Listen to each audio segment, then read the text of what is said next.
I'm going to make up this great story, you guys, and nobody's going to be able to refute it. So either he made up this story, or the most ridiculous instances happened, and he's possibly breaking his own orders.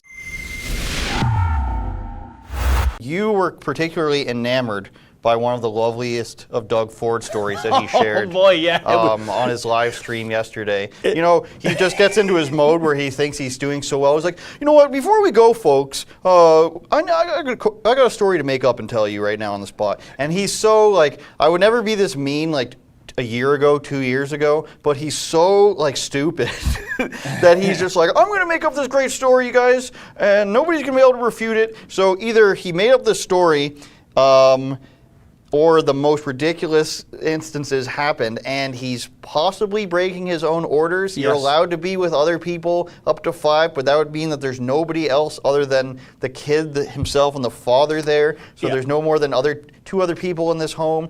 He was masked the whole time. He was distanced the whole time. There'd be so many factors. Oh. He's going out for a non-essential reason to go visit somebody. There's so many factors that would go into this to decide if it's for a regular person, they should be ticketed or not, but that's not what happened. David Menzies, you want to give a good recap of his story? Yeah, it was his last anecdote at the press conference yesterday. Amazingly, Andrew, I was listening on radio on News Talk 1010 on the Evan Solomon show, and this is now a story. This is getting traction. It was raised today in the legislature by the opposition. Can you believe it? As he's talking about this story, which is gaining so much traction. I think I can find it for you, Justin. We have it in our system. No, we do have a video, but they cut it off. We'll get, and I don't know if that was really appalling news journalism judgment, or they were covering for the premier. But basically, folks, here's the deal. Doug Ford has a special 11-year-old friend that apparently has the stuff of a cabinet minister. Before I go on, we're going to run the video, and we don't have any proof. We have to be fair. We don't have any proof that Doug Ford is lying. But here's my question to you. When you watch this video, do you believe what you're hearing? Do you? Thanks, everyone. I just want to tell one last story before we finish. So I get a letter dropped off at my house. I get a lot of letters dropped off my house, and I read it, and it's from a young gentleman named Arthur. And they lived a few blocks away and real passionate. You know, this is what kills me. I'd rather get drilled down by the reporters than sit and talk to these kids, because it rips your heart out when you talk to them. So I took it upon myself to hop in my pickup. I drove over to the house, and I didn't tell him I was coming. And he goes to a French school, and it was all written in French. Some other translated in English on the other side for me.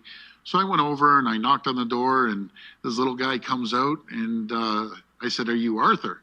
And he said, "No, I'm Marcus." I said, "Is your mom home?" And he said, "No, they're out in the back having dinner. Come with me." He was great. It was like a little butler.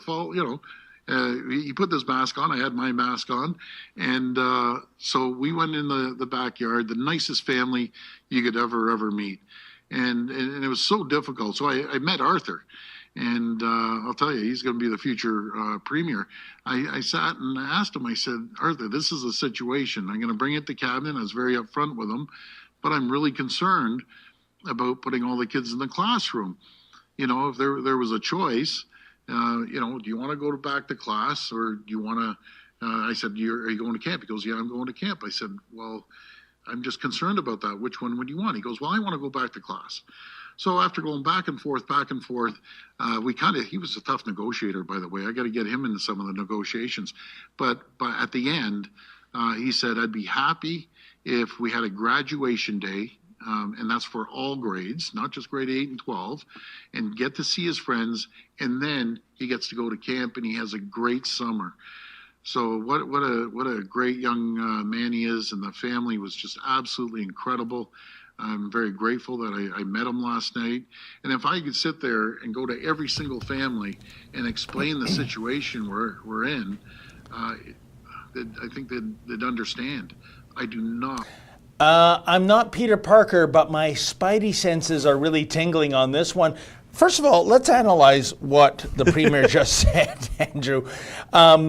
little Arthur went and hand-delivered a letter to his private residence in Etobicoke.